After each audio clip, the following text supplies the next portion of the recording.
vous parler donc du chevalier après la consécration. Que fait-on? Que se passe-t-il? Je vais dire un joyeux salut Marie avant de... Pleine de grâce, le Seigneur est avec vous. Vous êtes bénie entre toutes les femmes, et Jésus, le fruit de vos entrailles, est béni. Sainte Marie, Mère de Dieu, priez pour nos péchés, maintenant et à l'heure de notre mort. Ô Marie conçue sans péché, Priez pour nous, pour tous ceux qui n'ont pas pour cause à vous, spécialement pour les francs-maçons et pour tous ceux qui vous sont recommandés. Je suis encore sollicité cette année pour cette journée de la milice de l'Immaculée, l'unité d'esclaves. Ce n'est pas assez de le faire tous les mois, toutes les semaines. Ce serait une dévotion trop passagère et elle n'élèverait pas l'âme à la perfection où elle est capable de l'élever. J'ajoute, il n'y a pas beaucoup de difficultés à embrasser cette dévotion, a émis la Sainte Vierge. Mais la grande difficulté est d'entrer dans l'esprit de cette dévotion. Là est le nœud du problème, l'esprit de cette dévotion, qui est de rendre une âme intérieurement dépendante de la très Sainte Vierge et de Jésus pareil. J'ai trouvé beaucoup de personnes, dit-il, qui avec une ardeur admirable se sont mises sous leur saint esclavage pour ce qui est de l'extérieur. Ils ont fait la petite cérémonie d'entrée dans la milice de l'Immaculée. Mais j'en ai trouvé bien rarement qui en ait pris l'esprit et encore moins qui y ait persévéré. Voilà ce que nous dit saint Marie Grignon de Montfort par rapport à la consécration à la Sainte Vierge. On s'est donné, on s'est consacré à Notre-Dame, mais est-ce que nous pensons à vivre ensuite au quotidien de cette consécration? Que faisons-nous dans ce but? On pourrait faire une analogie tout simplement dans la vie chrétienne avec le baptême. Nous avons tous été baptisés, mais quotidiennement nous nous rendons compte que nous ne vivons pas. Du moins, on pourrait mieux vivre selon les promesses de notre baptême. Eh bien, il en va de même pour la consécration à Notre-Dame. Retenons donc cette idée, se consacrer, c'est vouloir dépendre. Et la dépendance se situe au niveau de la volonté. De la volonté. C'est pourquoi le mot d'ordre du Père Coll, celui qui ne cesse de répéter dans ses conférences, dans ses lettres, si vous y avez accès, vous le verrez, ce mot qui revient sans cesse sur ses lèvres, c'est la volonté de l'Immaculée. Faire la volonté de l'Immaculée en toutes choses. Voilà son leitmotiv, sur lequel il revient constamment. Pour les membres de la milice qui veulent vivre leur consécration, il les exhorte à temps et à contre-temps à se conformer au bon plaisir de Notre-Dame sur eux. Et cela à deux niveaux. Premier niveau, leur vie intérieure, leur vie spirituelle. Et deuxième niveau, leur rayonnement apostolique. Nous allons donc essayer un peu de creuser ces deux choses, la vie spirituelle et ensuite le rayonnement apostolique, dans cette optique de la consécration vraiment vécue. Tout d'abord, donc, dans la vie spirituelle. Vous le savez certainement, c'est un secret pour personne. M. l'abbé Staline l'a bien rappelé au sermon que l'essentiel de la sainteté, de la vie chrétienne, qu'est-ce que c'est? C'est la charité. C'est l'amour de Dieu. Mais il faut ne jamais oublier que la charité ne consiste pas essentiellement dans les sentiments, dans le ressenti. Tout cela est accidentel de la vie spirituelle. La charité est une vertu surnaturelle et qui se trouve ancrée dans notre volonté. Et donc, la vraie charité, c'est une union de notre volonté à la volonté de Dieu. Et c'est cela, eh bien, la sainteté. C'est quand notre volonté vient se fondre parfaitement dans la volonté du bon Dieu. C'est ce que saint Bernard, le chantre de Marie, ce grand dévot de Notre-Dame, dit très clairement dans son traité de l'amour de Dieu. Je vous cite un très beau passage. « Nous le demandons chaque jour dans notre prière, que votre volonté soit faite sur la terre comme au ciel. Quel saint amour, quelle pure et parfaite intention de la volonté. Elle est d'autant plus pure qu'elle n'est plus mêlée de volonté propre, on s'est dépouillé de la volonté propre pour se fondre dans la volonté de Dieu. Elle est d'autant plus pure qu'elle n'est plus mêlée de volonté propre. Tout en elle, désormais, est divin. Et parvenir à un tel état, c'est être déifié. C'est par l'union de notre volonté à la volonté de Dieu que l'homme devient Dieu par participation. De même, en effet, que le fer rouge et brûlant quitte sa forme première pour devenir tout semblable au feu, ainsi dans les saints, la volonté humaine se dissout complètement et de façon ineffable pour s'écouler parfaitement dans la volonté de Dieu. Voilà ce que c'est qu'un saint. Un saint, c'est quelqu'un qui n'a plus qu'une volonté avec le bon Dieu. Car s'il demeurait en l'homme quelque chose de l'homme, comment alors Dieu serait-il tout en tous, comme dit l'apôtre? Voilà ce beau passage de Saint Bernard. Saint Jean de la Croix, ce grand maître de la vie spirituelle, n'a pas une autre doctrine. Lorsqu'il nous parle de l'union à Dieu, il dit qu'elle consiste à tenir l'âme selon la volonté, en transformation totale dans la volonté divine. Vouloir ce que Dieu veut, toujours, à chaque instant de notre vie.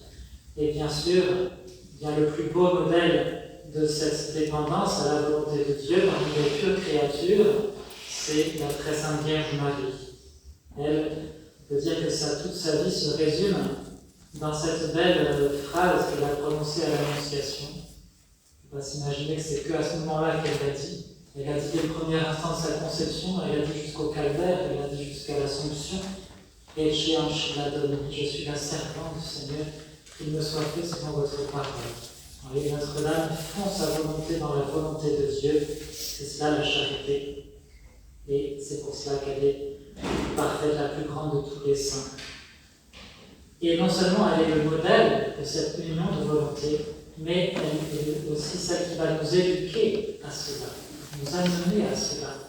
Et c'est tout le sens de la consécration à la Sainte Vierge. Je me consacre à la Sainte Vierge pour mieux faire la volonté de Dieu. Marie va m'éduquer à faire cela. Je vous lis un petit passage d'un très beau ouvrage du Père Jean de Jésus aussi, un auteur carme qui a écrit Notre-Dame de la Montée du Carmel, qui montre un peu comment la Sainte Vierge agit pour nous attirer de plus en plus vers les sommets de la vie spirituelle. Il dit ceci: l'essentiel de son rôle de médiatrice doit être cherché là où se joue le drame de notre salut, on pourrait dire aussi de notre sanctification, c'est-à-dire dans les rapports de notre volonté libre avec la motion divine, avec la grâce divine. Est-ce que je dis oui à la grâce du bon Dieu? Est-ce que je veux me conformer à la volonté du bon Dieu? Oui ou non? Le rôle de Marie sera d'échauffer notre volonté à la flamme de son cœur immaculé pour l'amener suavement et fortement à vouloir toujours ce que Dieu veut. Alors le père de Montfort, disait dans ce même sens, à la suite de saint Augustin, que Marie est le moule de Dieu. L'âme se fond en Marie pour prendre toute la forme, c'est-à-dire ici toutes les vertus de notre Seigneur Jésus-Christ, devenir semblable à Jésus-Christ, devenir parfaitement sainte. Quiconque veut être membre de Jésus-Christ, plein de grâce et de vérité, doit être formé en Marie par le moyen de la grâce de Jésus-Christ qui réside en elle en plénitude. Donc c'est donc par Marie que petit à petit, jour après jour, nous parviendrons à nous dépouiller de notre volonté propre, de notre vieil homme, pour revêtir l'homme nouveau, nous fondre dans la volonté de Dieu. Voilà. Dans notre vie spirituelle, ça doit être notre objectif, n'avoir plus qu'une volonté avec le bon Dieu. C'est cela la charité parfaite. Alors, essayons de descendre un peu dans le détail, le concret, à travers ce que le Père Kolbe lui-même nous dit pour pouvoir parvenir à cette union de volonté. Alors, première chose, premier point que je voudrais évoquer particulièrement, le Père Kolbe nous dit qu'il faut vivre dans l'instant présent et dans le calme. Quelque chose de très important. La sanctification, nous dit-il, ne s'opère pas au long des années, mais à chaque instant. Si vous voulez unir votre volonté à la volonté du bon Dieu, c'est pas hier, c'est trop tard, c'est pas demain, c'est pas encore là, c'est maintenant. C'est l'instant présent qui compte. La pensée la plus enrichissante, dit le Père Cole, c'est de savoir que seul le moment présent est à nous. Et il n'a qu'une chose à faire dans cet instant présent, la volonté de Dieu. La valeur de l'instant présent ne dépend pas de ce que nous faisons, dit-il, mais du fait que nous travaillons soit pour l'amour de Dieu, soit par amour propre. Je fais ma volonté ou je fais la volonté du bon Dieu. Voilà le nœud de la sanctification. C'est dans l'instant présent que cela se fait. Pour ne pas agir sous l'impulsion des passions, de nos envies, de nos caprices, de notre volonté propre, que faut-il faire? Il faut aussi, nous dit le Père Cole, rester dans le calme, en toutes circonstances. En effet, bien celui qui se laisse aller au gré de ses passions, s'il fonce toujours tout droit, il est toujours à toute vitesse dans sa vie, il n'a pas le temps de considérer quelle est la volonté du bon Dieu, quelle est la volonté de la Sainte Vierge sur la conduite de ma vie. Donc si on ne vit pas dans le calme, dans un certain calme, eh bien on va foncer tête baissée, mais finalement devenir esclave de notre volonté propre au lieu de faire celle de Dieu. Et efforçons-nous, dit le Père Cole, de ne rien faire à la hâte, mais au contraire de temporiser et surtout d'acquérir la sérénité de l'âme, de nous abandonner à la volonté de Dieu, de l'Immaculée, et d'agir avec tranquillité pour ne pas nous méprendre. Encore une fois, si on fait les choses à toute vitesse, sans réfléchir, sans se poser la question, mais où est la volonté du bon Dieu, de l'Immaculée? Bien, on va devenir l'esclave de sa volonté à nous, oui, notre volonté à nous, mais non pas de la Sainte Vierge. Voilà, c'est un premier point important, vivre dans l'instant présent et dans le calme, de façon bien considérée. Deuxième point important sur lequel le Père Cole revient régulièrement dans ses conférences, c'est bien sûr la prière. La prière pour ne pas manquer des lumières et des forces nécessaires. Alors ne vous imaginez pas que le Père Cole exige de vous quelque chose d'extraordinaire, et il évoque en particulier une façon de prier qui est bien pratique, en particulier pour les personnes qui ont un devoir d'État bien chargé, ce qu'on appelle les oraisons jaculatoires. Une brève invocation, dit-il, au milieu de nos occupations est la meilleure prière. Et cela est bien pratique pour nous unir constamment et de façon toujours plus étroite à l'Immaculée, comme un instrument dans la main de sa maîtresse. Vous savez bien, si je perds la pensée de l'Immaculée, je vais difficilement faire sa volonté. Donc il faut penser à la Sainte Vierge, il faut que notre cœur soit tourné vers la Sainte Vierge, qu'il y revienne souvent, et cela se fait par la prière, en particulier les oraisons jaculatoires, parce que, encore une fois, il ne s'agit pas de penser à la Sainte Vierge seulement le matin ou le soir, on prie le matin et le soir. Il s'agit de faire la volonté de l'Immaculée dans l'instant présent, à chaque instant. Il faut tourner notre âme vers elle en prière.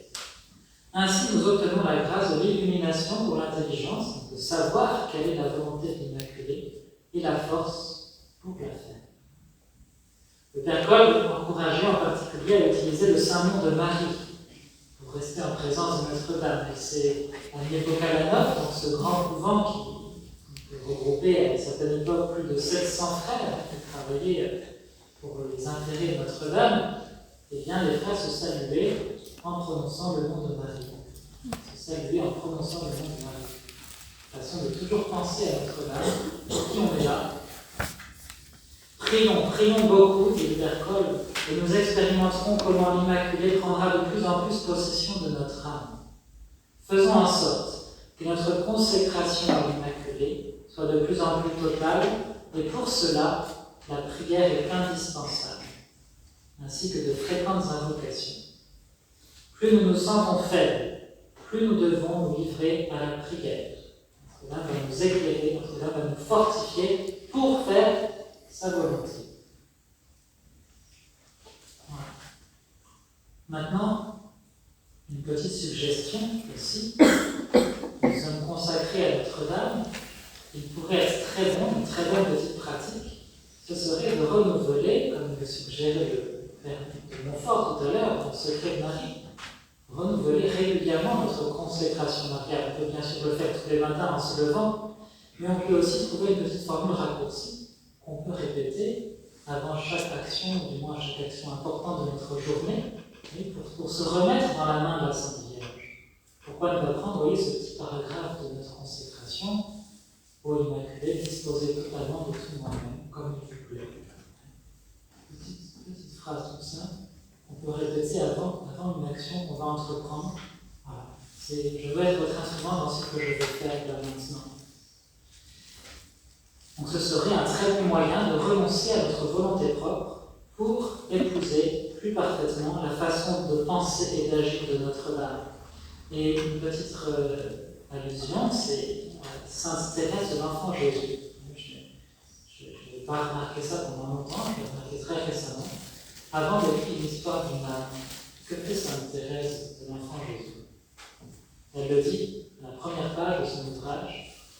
Avant de prendre la plume, je me suis agenouillée devant la statue de Marie, et je l'ai supplié de guider ma main, afin que je ne trace pas une seule ligne qui ne lui soit agréable. Voilà ce que c'est que la consécration vécue. Bonne mère, je vais écrire un ouvrage qu'on m'a demandé, je vais le faire par obéissance, c'est la volonté de mon Dieu, mais guidez-moi, guidez-moi. Que ce soit vous qui écriviez cet ouvrage à travers ma main.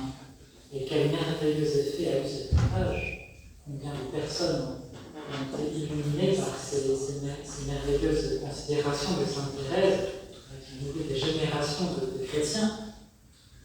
Voilà, c'est ce que peut faire Notre-Dame lorsqu'on se met bien dans sa main. Enfin, troisième point, une fois que l'on s'est bien accroché à l'instant présent, on s'est de vivre dans le calme, en union avec la Sainte Vierge, parce qu'on pensait, on a pris avant d'agir, eh bien, qu'est-ce qu'il reste à faire? Il reste à mettre ensuite toute sa volonté. Eh bien, tout son cœur dans la volonté de Notre-Dame, il reste un acte de volonté qu'il faut faire. Le Père Kolbe disait, j'ai décidé. Vous voyez, il faut mettre de la force dans les actes de volonté. Thérèse d'Avila, vous savez, a mis longtemps à devenir fervente. Mais un jour, elle raconte, j'avais décidé d'une volonté déterminée. Et avec la grâce du bon Dieu, eh bien, elle est devenue une grande sainte. Le Père Kolbe emploie le même mot, j'ai décidé. J'ai décidé de toujours me laisser conduire par elle, partout et en toutes choses. Toute notre perfection dépend de l'union très étroite de notre volonté à la volonté de l'Immaculée. Si nous sommes vraiment unis à la Vierge Marie, à sa volonté, à ses désirs et à ses sentiments, ne doutons pas de la perfection de notre âme. Pour que tous les instants de notre vie soient pleinement vécus, il faut que l'Immaculée les vive à notre place. Je ne veux pas que ce soit moi qui fasse l'action, je veux que ce soit vous qui la fassiez à travers moi. Nous nous sommes donnés à elle pour pouvoir profiter de tous ces instants et pour que ce soit elle qui pense et agisse à travers nous. Bref, ayant une seule volonté avec celle de Notre-Dame, le chevalier devient vraiment un instrument docile entre ses mains. Elle va pouvoir du coup accomplir de grandes choses à travers nous. Donc, bien sûr, c'est tout notre idéal et il faut toujours vouloir se relancer dans cet idéal. Et je voudrais à ce propos vous citer une grande dévote de Notre-Dame, Edelquin, qui est une grande apôtre de Marie. Edelquin disait « Quelqu'un qui n'essaie pas de mettre son idéal en pratique ne vaut pas grand-chose. L'écart qui sépare notre idéal de nos actes est ce qu'il y a de plus affligeant au monde. Toujours que nous essayons d'atteindre notre idéal, une volonté toujours renouvelée, toujours retrempée. Alors c'est quelque chose qui n'est pas facile. Et il n'est pas si facile que ça de renoncer à sa volonté propre. Mais par Marie, c'est plus facile. Et c'est pour cela que la consécration mariale a son rôle à jouer. Et le Père Kolbe emploie des mots très forts, que je vous cite maintenant. Nous qui sommes consacrés à l'Immaculée sans limite, nous n'avons droit ni à nos pensées, ni à nos actions, ni à nos paroles. Qu'elle nous gouverne despotiquement. Si nous voulions, pour un motif quelconque, nous retirer de sa main immaculée, qu'elle nous contraigne, même si cela nous déplaît beaucoup, énormément, et même si nous protestons, refusons et supplions. Je sais que parfois la volonté de l'Immaculée est crucifiante, ne tenant compte de rien, qu'elle n'hésite pas à nous forcer, qu'elle fasse de nous ce qui lui plaît. On s'est donné, on ne se reprend pas, on ne se reprend pas.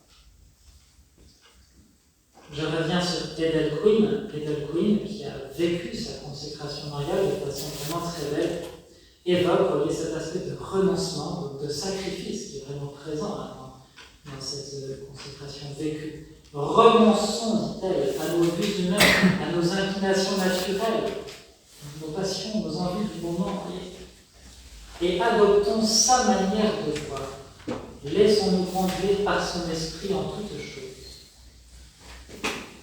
Un jour, quelqu'un lui demandait ce qui la faisait agir, et elle répondit, la très sainte Vierge, évidemment. La très sainte Vierge, évidemment. Voilà, le Père Cole évoque aussi encore cet aspect de sacrifice. Il faut se dépouiller totalement de soi, ne rien garder pour soi, que ce ne soit plus nous, mais elle qui vive en nous. C'est alors que nous serons des saints et que Marie pourra agir à notre place. Et je terminerai pour cette première partie en recitant. Je commençais par lui, je termine par lui, Saint Marie du Montfort, dans le Secret de Marie, au numéro 54, 55 et 56. Il évoque justement les fruits de cette consécration vécue, c'est-à-dire de cette dépendance voulue. Cette dévotion fut tellement pratiquée, dit-il, produit une infinité d'effets dans l'âme. Mais le principal, c'est celui que nous désirons par-dessus tout, c'est d'établir en elle la vie de Marie. Alors ce n'est plus l'âme qui vit, mais Marie en elle. L'âme de Marie devient son âme. Or, quand par une grâce ineffable, la divine Marie est devenue reine dans une âme, quelle merveille n'y fait-elle pas? Elle y travaille en secret, à l'insu même de l'âme, qui par la connaissance qu'elle en aurait détruirait la beauté de ses ouvrages. Notre-Dame va faire grandir en nous toutes ses vertus, sans même que l'âme s'en rende compte. Parce que l'attention de l'âme est toute portée sur la volonté de la Sainte Vierge. Elle n'est pas portée sur elle-même. Donc elle s'oublie, et c'est Marie qui va faire ses merveilles sans que l'âme ait besoin de se regarder, de se scruter dans la glace. Donc Marie va la faire vivre sans cesse à Jésus-Christ, et Jésus-Christ en elle. Et c'est bien sûr le sauver de la vie spirituelle, ce que nous recherchons. Voilà donc pour ce qui est de la dépendance de la volonté de la Sainte Vierge, la consécration vécue dans notre vie intérieure, personnelle, tout l'instant de notre vie. Et maintenant, bien sûr, la deuxième facette de notre vie, de notre consécration, c'est l'apostolat. Je commencerai par la vie intérieure parce qu'il n'y a pas d'apostolat sans vie intérieure. Dans notre acte de consécration à l'Immaculée, nous avons prononcé ce vœu, ce souhait, qu'en vos mains immaculées, je sois un instrument. Nous avons vu cela. Mais nous avons ajouté qui vous serve à introduire et à augmenter le plus possible votre connaissance et votre gloire en tant d'âmes égarées et tièdes, afin que s'étende de plus en plus le règne civil du très saint cœur de Jésus. Nous avons par là nettement évoqué notre volonté de ne pas nous contenter de notre propre salut, de notre propre sanctification, mais du salut et de la sanctification de notre prochain. Et cela par Marie et pour la gloire de notre Seigneur. Voilà ce qu'exprime la consécration. Donc si vraiment nous prétendons aimer notre âme et rechercher en tout son bon plaisir, alors nécessairement nous partagerons son désir de sauver les âmes. Monsieur l'abbé Géline l'a bien dit. Si vraiment nous aimons Notre-Dame, nous comprendrons son souci, et là, il aime tous les hommes, et le salut de tous les hommes, ce sont tous ses enfants, et donc nous aurons à cœur de travailler pour cela. Comme le disait Franck Boeuf, le fondateur de la Légion de Marie, Une dévotion véritable à la très sainte Vierge ne peut être une dévotion toute repliée sur elle-même, passive, inerte, sans effet dans la vie du prochain. Car aimer, c'est agir. Si la dévotion à Marie n'oblige pas à travailler pour elle, à se dévouer sans relâche, à être héroïque, je ne peux croire qu'elle soit sincère. Si l'on aime Marie, on partage son angoisse pour les âmes et l'on va vers elle. Ces paroles de Franck Goeff, fondateur de la Légion de Marie en 1921. Alors, première considération dans cette partie, donc sur l'apostolat.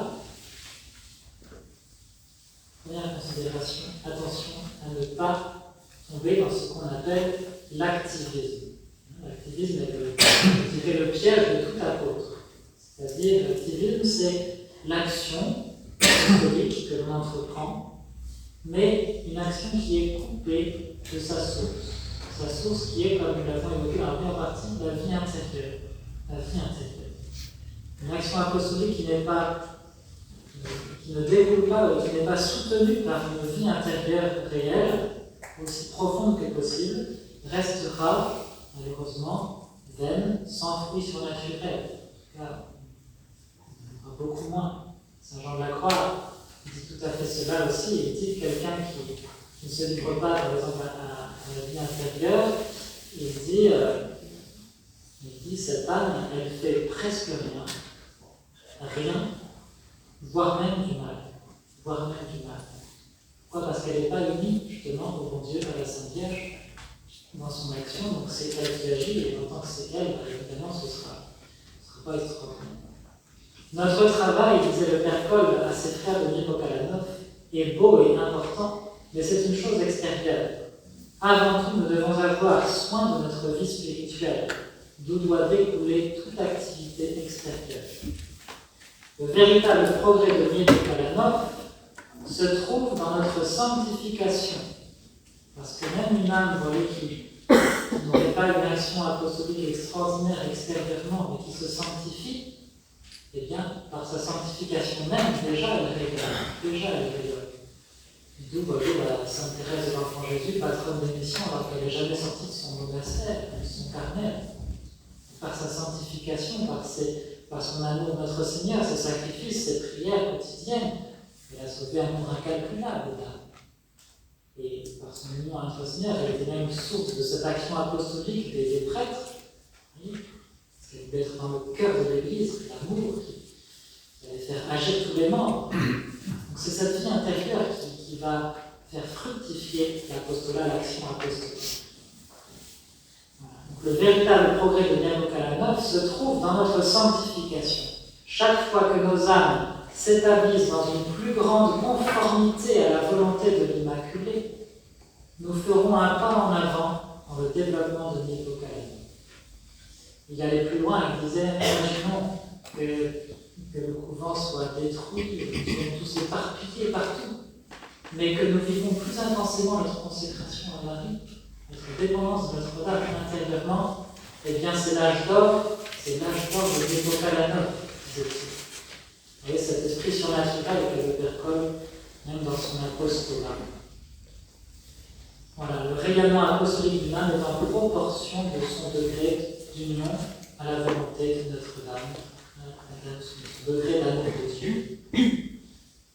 Rappelez-vous, c'est Saint Paul dans l'Épître aux Corinthiens qui dit « Si je n'ai pas la charité, je ne suis qu'un airain qui résonne, une cymbale qui retentit. »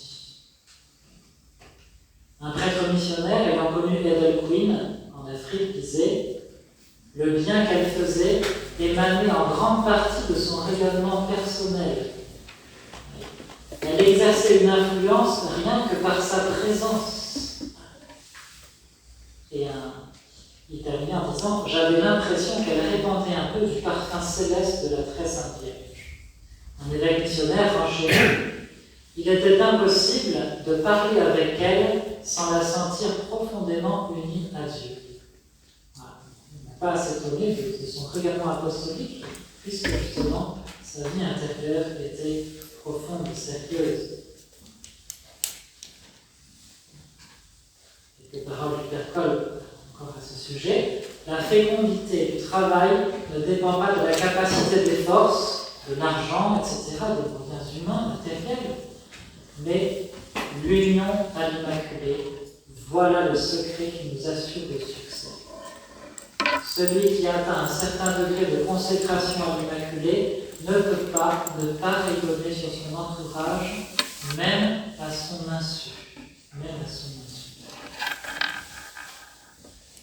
Donc, premier point, éviter l'activisme. Vraiment vouloir que notre apostolat soit uni découle de notre vie intérieure. Une vie intérieure sérieuse, profonde, qui consiste essentiellement, comme nous l'avons dit dans la première partie, vraiment à la volonté de Notre-Dame, chaque instant de notre vie. Deuxième point, même si nous devons éviter l'activisme, il ne faut pas reculer devant l'action. Donc, le deuxième point, ce sera le zèle ardent et dévoué. Donc, ce zèle ardent et dévoué est une conséquence nécessaire de la vraie dévotion mariale. Le Père Cole venait à prendre cette image du feu, le feu qui naturellement se répand autour de lui. Ceux qui se donnent totalement à l'Immaculée, dit-il, veulent brûler d'un amour toujours plus fort pour elle et faire brûler de leur ardeur le plus d'âmes possible. Ils désirent conquérir à l'Immaculée le monde entier et chaque âme en particulier, et cela le plus tôt possible. Vous voyez, à la fois le Père Cole nous dit qu'il faut être calme, il ne faut pas agir sous le coup des passions, des envies, tout ça, mais en même temps il nous dit pourtant, il n'y a pas de temps à perdre. Il n'y a pas de temps à perdre. Il faut agir, il ne faut pas rester les bras croisés le plus tôt possible. Notre désir est non seulement que nous soyons personnellement consacrés sans limite à l'Immaculée, mais encore que toutes les âmes du monde entier, celles qui existent maintenant et celles qui viendront ensuite, se consacrent à elle d'une façon illimitée. Donc il faut de la générosité dans l'action par ce zèle qui va nous habiter, qui est le fruit de la dévotion envers Notre-Dame. Cela, bien sûr, selon ce que permet notre devoir d'État, et c'est ce que précise le Père Cole dans les statuts mêmes de la milice. Il ne précise pas quelle forme d'apostolat nous devons prendre, parce qu'il veut que la milice s'adresse à tout le monde. Donc si elle s'adresse à tout le monde, elle doit pouvoir être vécue dans tous les états de vie. Donc chacun doit lui-même, je dirais, réfléchir, éventuellement avec des conseils d'un directeur spirituel, à ce que lui veut faire, à quelle forme d'apostolat il peut se livrer pour répondre aux souhaits de Dieu. Nous ne devons jamais perdre de vue que les ennemis de Dieu et de l'Église travaillent à la perte des âmes de façon organisée, méthodique et sans perdre de temps. Sans perdre de temps. Aussi, un chevalier d'Immaculée ne peut pas rester les bras croisés sans dormir. Un membre de la Légion de Marie disait à propos d'Edel Queen, elle donnait le meilleur d'elle-même et elle ne pouvait supporter que l'on ne se donne qu'à moitié. Elle était jusque boutiste.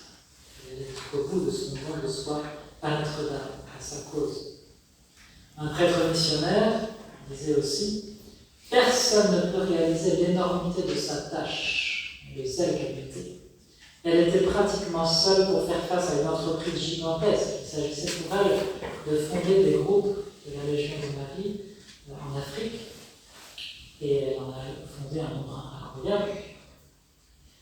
Elle ne tremblait jamais devant les obstacles. Sa réaction immédiate était de chercher comment les surmonter.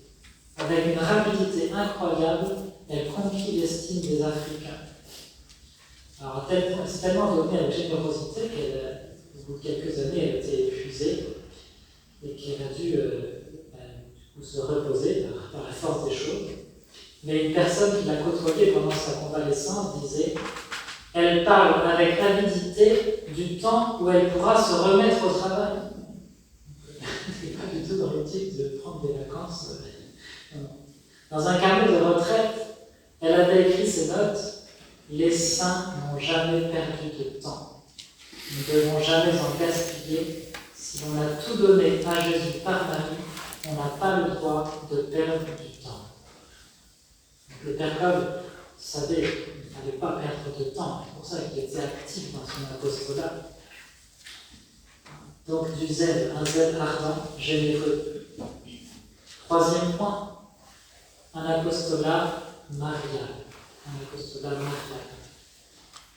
L'objectif de la milice, dit le Père Kolb, est d'introduire l'Immaculée dans le cœur des hommes, afin qu'elle élève en eux le trône de son Fils, qu'elle les entraîne à le connaître et qu'elle les embrasse d'amour pour le Sacré-Cœur de Jésus.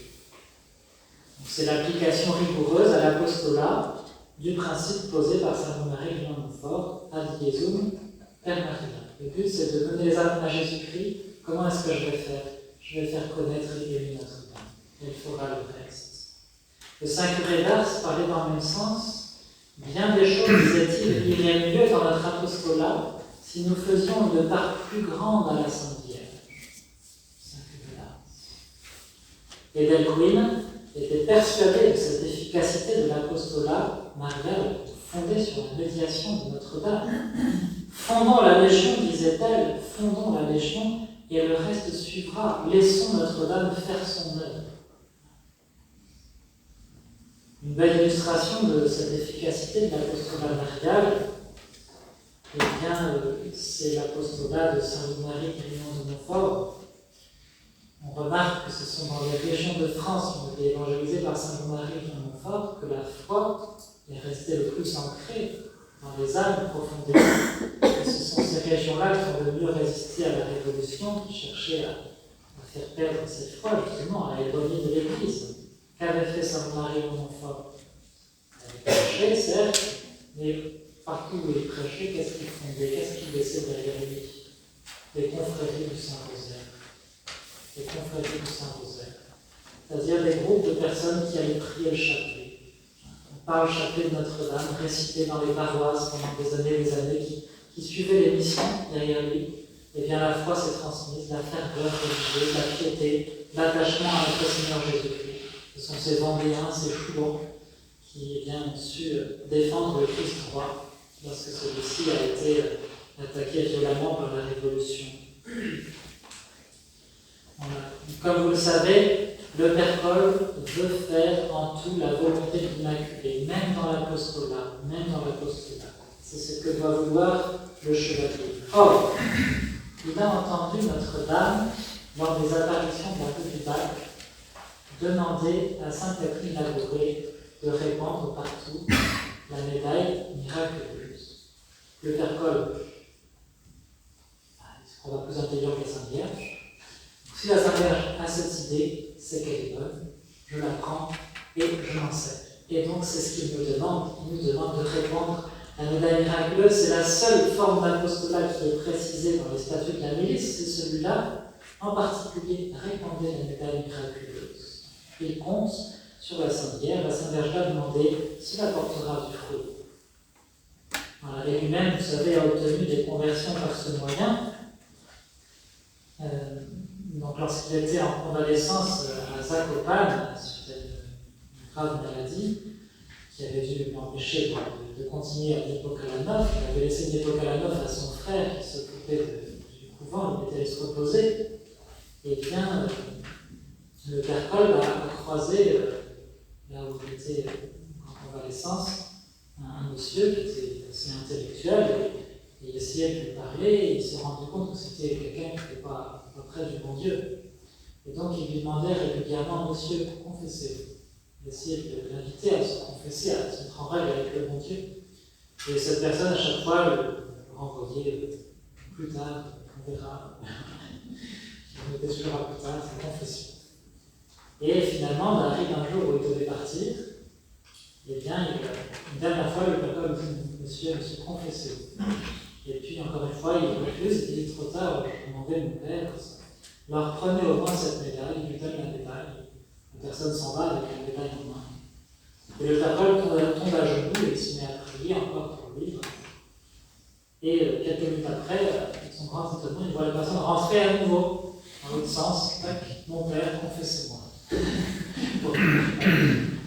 Donc, la médaille a fait son effet, la prière aussi qui va accompagner la médaille qui est donnée. Et bien, le Père Kolb a obtenu ce beau résultat, il a expérimenté dans sa vie.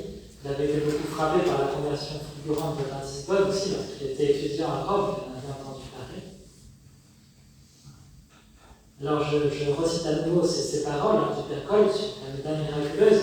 Pour l'apostolat de la milice, nous devons employer tous les moyens légitimes à notre disposition, mais nous devons préférer ceux que l'Immaculée elle-même nous donne. Entre autres, la médaille miraculeuse. Diffusons partout cette médaille autant qu'il est possible. Donnons-la aux bons comme aux mauvais, aux catholiques comme aux incroyants. En effet, si quelqu'un l'honore, ne serait-ce qu'un peu, elle ne l'abandonnera pas, mais elle le conduira à la foi et au repentir. Propageons donc sa médaille et prions-la avec ferveur, afin qu'elle obtienne notre conversion et celle des autres. Alors certainement que si le Père Coll avait connu le message de Notre-Dame de Fatima, où la Sainte Vierge, à chacune de ses apparitions, a répété « Je veux que l'on récite le chapelet tous les jours », certainement que ce désir de Notre-Dame aurait résonné dans ses oreilles et dans son cœur. Alors certainement que le Père Coll aurait répandu aussi partout des chapelets.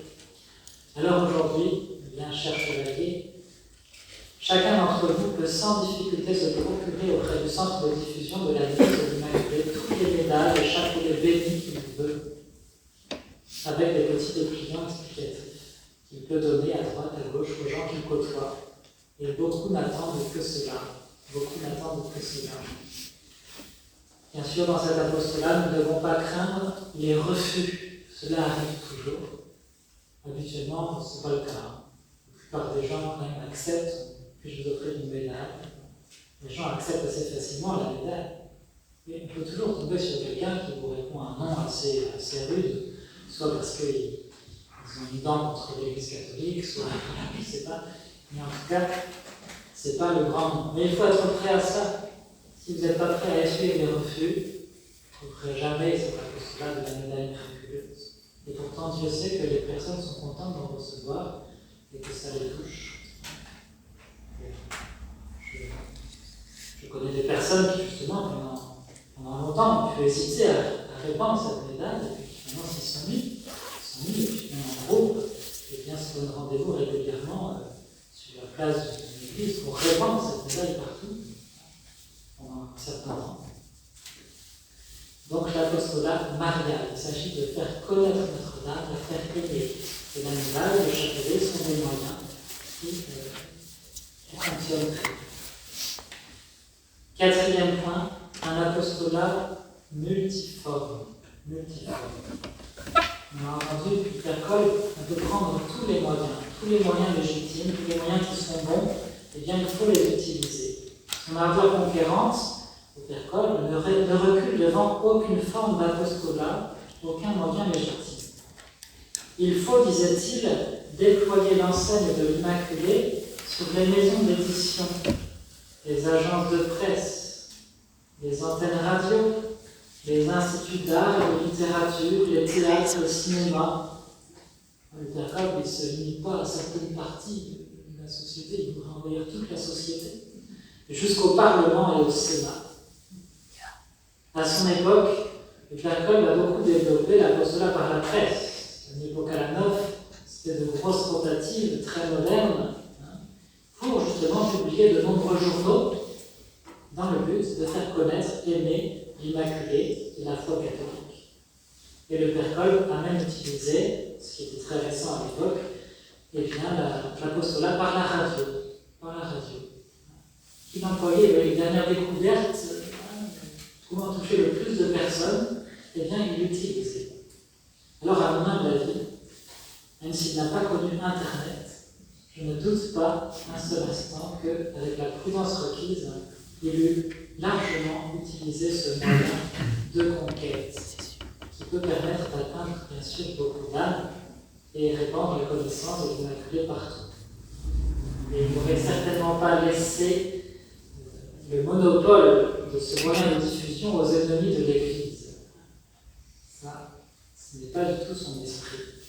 Il se serait dit, comme en 1917, lorsqu'il a vu ces francs-maçons faire ces manifestations dans Rome jusque sur les fenêtres du pape au Vatican, il se serait dit: est-il possible que nous ayons déployé tant d'activités jusqu'à avoir la supériorité, tandis que nous restons oisifs, tout au plus appliqués à prier, sans pourtant nous mettre à l'œuvre. Avec le Père Kolbe, même s'il veut que notre vie intérieure soit la source de notre action, il ne dirige pas l'action, mais si on veut agir, il faut agir, il faut faire quelque chose pour notre. Alors Saint Pie X disait, au début du XXe siècle, en 1908, lors de la béatification de Sainte Jeanne d'Arc, de nos jours plus que jamais, la force des mauvais, c'est la lâcheté et la faiblesse des bons. Et tout le nerf de Satan réside dans la mollesse des chrétiens. Donc le pape soulignait ici, vous voyez, comme le Père Kolbe en 1917, cette impression qu'on ne fait pas grand-chose, qu'on ne fait pas suffisamment ce qu'on pourrait faire pour défendre la religion, pour travailler au règne de Notre-Dame dans les âmes. Alors certes, ce qu'il faut bien sûr retenir, c'est que le propre de la force, la vertu de force, qui est la vertu des apôtres, et le propre de la vertu de force, c'est de savoir affronter des risques, des dangers. Savoir affronter des risques, des dangers. Certes, la force doit aller de pair avec la prudence surnaturelle, ne pas tomber dans la présomption. Mais je pense qu'aujourd'hui, il convient surtout de se rappeler le mot du cardinal Pie. Cardinal Pie qui disait: quand la prudence est partout, le courage n'est nulle part. Quand la prudence est partout, le courage n'est nulle part. On est toujours prudent en action, mais tellement prudent finalement on n'agit jamais. Donc attention au respect humain qui peut nous retenir. Voilà, je crois qu'il y a eu le dernier numéro du Chevalier, une page un peu spéciale sur le respect humain, justement, pour l'apostolat qu'on pourrait éventuellement faire sur Internet, par les réseaux sociaux, tout ça, que sais-je. Bien sûr, il faut la prudence, mais il faut, si on le veut, il ne faut pas reculer devant ce moyen pour faire connaître Notre-Dame. Donc attention au respect humain qui nous retient dans l'action apostolique. Enfin, cinquième point, l'apostolat organisé. L'apostolat organisé, vous savez que le premier degré de la milice de l'Immaculée n'impose l'appartenance à aucun groupe d'apostolat. Chacun, dit le Père Kolbe, se consacre séparément à l'Immaculée et cherche à poursuivre le but de la milice en privé, selon ses propres possibilités. C'est le premier degré de la milice. Mais le Père Kolbe n'ignore pas que l'union fait la force. Et c'est pourquoi il a prévu un second degré de la milice. En chaque localité, dit-il, peut surgir un groupe MI2, dont l'importance ne relève pas tant du nombre que de l'ardeur. Ça, c'est très vrai. Pas le nombre qui compte dans ces groupes-là, c'est l'ardeur apostolique que vont avoir ces membres. Ils s'efforceront envers et contre tout d'unir leur volonté à la volonté de l'Immaculée. Et c'est très beau de voir que le Père Kolbe commence par là. Ils s'efforceront d'unir leur volonté à la volonté de l'Immaculée. C'est-à-dire de l'aimer le plus ardemment possible et d'allumer ensuite ce feu autour d'eux selon leurs possibilités. Non seulement en privé, chacun en particulier, mais socialement, en recherchant ensemble les meilleurs moyens d'atteindre ce but, en examinant les résultats et en améliorant à partir de l'expérience les méthodes d'action. Il y a toute une réflexion qui se fait en groupe, comment mieux faire connaître et aimer Notre-Dame, afin que l'Immaculée, grâce à eux, fasse le plus vite possible la conquête des âmes. Donc, dans ce deuxième degré de la milice de l'Immaculée, il y a des statuts particuliers, des programmes qui lient ensemble les membres. Donc c'est à ce genre de groupe que se rapprochent justement les cellules de la Légion de Marie que Edelquin a fondé en Afrique. C'était des groupes bien organisés qui faisaient un apostolat bien sûr plus efficace que si on est chacun tout seul de son côté. Donc ces groupes sont aussi des groupes de prière, car c'est par celle-ci que l'action apostolique devient féconde. Le Père Kolb évoquait un jour qu'à quelqu'un qui lui demandait ce qui était nécessaire pour gagner une guerre, Napoléon répondit de l'argent et encore de l'argent. Mais nous, dit le Père Kolb, serviteurs de l'Immaculée, nous savons que pour triompher du monde et de l'enfer, ce qu'il faut, c'est la prière, et encore la prière. Donc avant d'être un groupe d'action, c'est un groupe de prière, c'est le groupe M2. Ça fait penser un peu au groupe de prière que Padre Pio avait fondé, où on récitait justement le rosaire.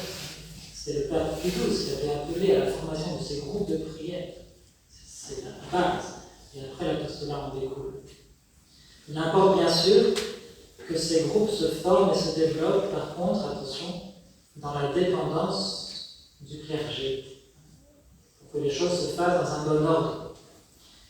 C'est très important, dans l'apostolat particulier de chacun, on ne peut pas suivre forcément tout le monde de près, mais il est important de pouvoir dépendre de l'Église dans l'apostolat, surtout en groupe, parce que ça évite de dévier, de faire des bêtises, et on a un bon guide. Voilà. Rappelons-nous que le Père Kolb n'a jamais voulu se livrer à la moindre action apostolique sans l'aval de ses supérieurs. Il n'aurait jamais fait le Kalanov s'il n'avait pas eu le platchès de ses supérieurs. Il savait qu'un apôtre qui court sans mission, il court en vain. Par analogie, ces groupes M2, s'ils ne veulent pas foncer dans le mur, voient parfois des mouvements qui ont très mal tourné parce que justement, ils n'ont pas voulu suffisamment dépendre du clergé. On prend en particulier au début du XXe siècle le sillon de Marc Sangnier. Au début, c'était bien parti avec des encouragements, mais pas très vite cette condamnation parce qu'en fait, on se réunissait ensemble, on parlait beaucoup, on faisait plein de choses qu'en fait, le prêtre n'avait pas son mot à dire. Donc c'était catastrophique. Voilà, donc le Père Kolb voulait cette dépendance de la volonté de l'Immaculée et à travers ses représentants. Pour lui, c'était ses supérieurs.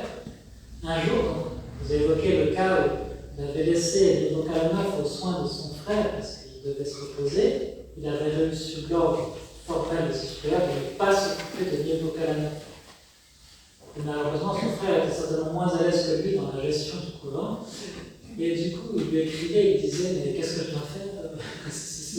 Le Père Kolb ne lui a donné aucun conseil. Je n'ai pas le droit de m'en occuper. Déroute. Un deuxième exemple tiré de sa vie, qui a été une belle mortification pour le Père Kolb. Vous savez qu'il avait cette ardeur apostolique. Il ne s'est pas contenté de fonder Nino Kalanov en Pologne. Il a voulu fonder encore d'autres cités de l'Immaculée au Japon. Il a essayé aussi en Inde, mais ça n'a pas aussi bien marché. Mais au Japon en particulier. Et là, pareil, il monte une rotative pour faire un chevalier en japonais. Ça va être merveilleux. Il commence déjà à faire de grands objectifs, tout ça. Mais il n'était pas le supérieur de la communauté pendant un temps là. Il a été au début, je crois, puis très vite, il y avait un autre gars qui était nommé supérieur à sa place. Du coup, il dépendait de ce supérieur. Ce supérieur, pour le simple désir de voir s'il était obéissant, il lui a dit non, on ne va pas publier le chevalier. Il a retenu, vous voyez, dans la publication du chevalier. Il lui a dit on va se limiter à tel nombre. Alors, par de l'apostolique du Père Kolb, il aurait voulu foncer, il aurait voulu répandre partout la connaissance de Notre-Dame. Non, on va se limiter à tel nombre. Vous voyez, le Père Kolb, il a rien dit, il a supporté ça facilement, il a, par obéissance, il a vraiment fait strictement ce que son supérieur lui disait. Et son supérieur, c'est simplement pour l'éprouver avec son esprit surnaturel qui a fait ça. Et quelques temps après, bien sûr, a enlevé cette restriction. Le Père Kolb a pu développer son apostolat. Mais il voulait faire les choses dans la volonté de l'Immaculée. Voilà, donc c'est parce que la Légion de Marie, évoquée quelquefois déjà, fonctionne ainsi par des groupes organisés qu'elle a pu avoir un si grand rayonnement dans certaines régions. Un missionnaire d'Afrique écrivait un jour à Edelquin: La Légion de Marie est la plus grande aide dont nous disposions. Elle dépasse de loin nos plus audacieuses espérances. Vraiment, la très sainte Vierge a fait pareil des merveilles, et cela dans le court espace de 6 mois. C'est 6 mois qu'elle était en Marie. Elle apporte une grande ferveur à nos chrétiens, et c'est la plus grande garantie des progrès. Bon nombre de chrétiens défaillants reviennent, et nos écoles se peuplent de catéchumènes. D'autres missionnaires renchérissent. La Légion est l'un des principaux moyens d'évangélisation dans nos régions. C'est parmi ces jeunes légionnaires d'ailleurs que nous trouverons nos futurs instituteurs et nos futurs prêtres. Parce que le fait de se livrer à l'apostolat, peut bien sûr réveiller dans les âmes le désir de la vie sacerdotale, de donner au bien des âmes. Alors bien sûr, nous ne pouvons que désirer et souhaiter voir les groupes de la milice se former pour justement un plus grand rayonnement un peu dans l'apostolat marial, voilà, selon ce qui est possible dans chaque localité, bien sûr, mais je crois que les inscriptions des chevaliers se trouvent dans les registres de la milice de l'Immaculée, même si on ne sait pas exactement qui est membre à côté de nous, on peut peut-être un peu s'informer, arriver à voir un peu comment former des groupes un peu sur chaque lieu, éventuellement, ça se fait, et encore une fois, beaucoup de médailles miraculeuses répandues par les groupes de la milice de l'Immaculée niveau 2, et bien, qui n'ont jamais été répandues, c'est le fait que chacun dans son coin a un rythme beaucoup plus restreint, bien sûr. Alors la liturgie nous dit que l'Immaculée est terrible au démon, comme une armée rangée en bataille. Que les chevaliers s'unissent autant qu'ils le peuvent pour une action commune et coordonnée. Ainsi, ils formeront une armée disciplinée dont Notre-Dame se servira pour triompher de Satan et de ses suppôts et faire régner Jésus-Christ. En conclusion, après avoir prononcé sa consécration totale à Notre-Dame, le chevalier de l'Immaculée ne doit avoir qu'une préoccupation. Cette préoccupation, c'est de vivre sa consécration.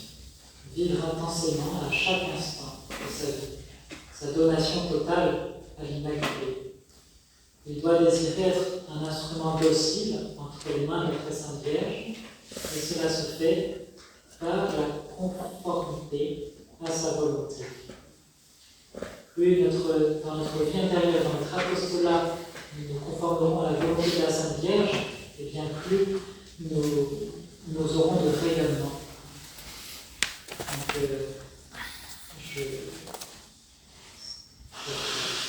je réponds d'avance à une question qui pourrait être posée, mais comment connaître la volonté de l'Immaculée? Alors, de façon très, très pratique, la volonté de l'Immaculée, comme disait le Père Coll, la volonté de l'Immaculée, pour nous, c'est la même chose pratiquement que la volonté de Dieu, puisque la volonté de la Vierge est toujours unie à la volonté de Dieu. Et cette volonté de Dieu, quelle est-elle pour nous, à chaque instant de notre vie? Quand on se pose la question, en général, on a vite la réponse. Souvent, c'est notre devoir d'État, tout simplement. Qu'est-ce que je dois faire maintenant? Je ne sais pas si c'est, j'imagine, une mère de famille qui doit faire son repassage avec une panière de linge qui attend depuis 3 jours. Quelle est la volonté de l'Immaculée? Elle est de trouver la volonté de l'Immaculée. Chacun d'entre nous connaît la volonté de l'Immaculée à chaque instant de sa vie. Et plus on a ce souci de savoir, de vouloir s'y conformer, plus vite on la connaît, cette volonté de l'Immaculée. Mais après, bien sûr, il y a aussi la volonté de l'Immaculée qui passe à travers les aliments de la providence. Vous voyez, les contrariétés que vous rencontrez dans notre vie quotidienne, je ne sais pas, j'ai envie d'aller me promener, d'un coup il y a des trompes d'eau qui tombent dehors. Quelle est la volonté de l'Immaculée aujourd'hui? C'est que je reste à la maison. Bon. Et donc la providence, il faut se laisser guider par notre devoir d'État, ce que la providence nous envoie, les épreuves, c'est tout ça la volonté de l'Immaculée. Et après, dans l'apostolat, et bien là, il y a plus ce besoin peut-être de réflexion à se dire, mais qu'est-ce qu'est l'action apostolique que je peux faire aujourd'hui, pratiquement? comment éventuellement m'unir avec d'autres chevaliers pour avoir une action commune. Donc, encore une fois, les groupes NI2 peuvent faire un travail assez précieux. Il y en a déjà plusieurs un peu en France. J'évoque un peu les exemples du groupe qu'il y a près du couvent à Morgon. Donc ce groupe regroupe plusieurs personnes, une dizaine, douzaine de personnes, quand ils sont tous là. Et donc ils font leur réunion une fois par mois. Voilà. Donc l'organisation est plus souple que dans la Légion de Marie, donc on peut vraiment s'adapter un peu à ce qu'on peut. Et donc ils rendent compte un petit peu de ce que chacun a fait de son côté, si vous voulez. Ensuite ils se donnent des objectifs à chacun. Et puis je me rappelle qu'une forme assez fréquente d'apostolat qu'ils ont, c'est de faire passer une vierge pèlerine chez eux ou chez les gens, leurs voisins de palier, tout ça, après ils ont pris contact. Ils invitent comme ça des gens à venir autour de la Sainte Vierge, prier la Sainte Vierge. C'est l'occasion de parler de la Sainte Vierge. Il y a un prêtre qui est là, qui vient. Et donc, il y a un apostolat qui se fait, et qui peut amener à des conversions, à des baptêmes, parfois. Donc, c'est très, très précieux.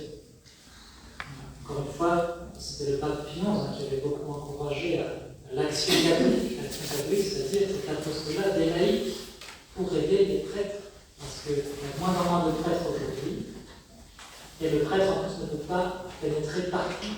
Il y a beaucoup de lieux qui lui sont fermés, où vous pouvez pénétrer, parce que, dans votre lieu de travail, vous rencontrez telle ou telle personne, qui qui a des besoins. Et alors, ensuite, une fois que vous avez préparé le terrain, le prêtre n'a plus qu'à venir pour donner les sacrements. Je me rappelle d'un chevalier qui était déjà assez avancé en âge, il avait 70 ans passés. Un jour, il s'est dit, mais je ne fais quand même pas grand-chose, il faut quand même que je me donne un peu. Et il s'est mis à aller visiter des personnes âgées dans les maisons de retraite. Et c'est incroyable le travail qu'il a fait. Il allait régulièrement voir les personnes, et un nombre assez incroyable de personnes dans les maisons de retraite.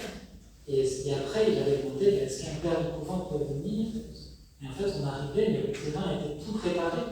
On n'avait pas besoin, presque pas besoin de faire de rappel au catéchisme comme on fait quand il arrive pour la première fois voir quelqu'un qui n'a pas pratiqué pendant longtemps. Il était déjà tellement passé par là qu'il avait fait tout un travail qui facilitait le travail du prêtre derrière. Et c'était beaucoup de personnes de recevoir comme ça les sacrements et profiter de l'apostolat du prêtre parce qu'un fidèle est passé avant et a fait tout un travail de préparation. Voilà, je voudrais faire une petite publicité pour un ouvrage. On a quelques exemplaires, mais c'est donc le Milas Immaculate. C'est un ouvrage qui est peut-être moins attrayant que d'autres, c'est moins de couleurs. Mais vous trouverez dedans donc, un résumé de la vie du Père Kolb, et puis derrière, une pensée par jour du Père Kolb. Donc l'idée, c'est vraiment de s'entretenir dans la spiritualité du Père Kolb, dont il faut sans cesse que les chevaliers se nourrissent, parce que voilà, on oublie qu'on a besoin de toujours se renourrir des exemples de sa vie et de ces paroles qui nous embrassent d'amour, de générosité pour l'humanité. Merci mon Père pour cette conférence. Je signale que dans ce petit livre, les extraits de la vie du Père Kolb sont tirés de Ricciardi. C'est le postulateur de la cause et c'est certainement le livre le plus intéressant sur le Père Kolb parce qu'il travaille sur les pièces du dossier, donc il y a vraiment des choses très précises, très intéressantes et qui ne relèvent pas du roman ou de l'imagination. Alors nous allons faire une petite pause jusqu'à 4-5, 20 minutes à peu près. Donc intéressez-vous à l'atelier de Marie. Les personnes qui devraient faire un engagement, on les fera ici après la dernière conférence. Demandez aux aiguilles des kits de préparation. Cette journée aussi entraîne quelques frais, donc on fera passer une corbeille. C'est tout à fait libre. Mais on vous remercie d'avance pour votre générosité pour pouvoir payer les frais d'organisation de cette journée. Donc l'entrée dans la nuit se fera ici. En fait, on va enlever la table de conférence et ouvrir le rideau. C'est en fait une chapelle de dimanche.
could do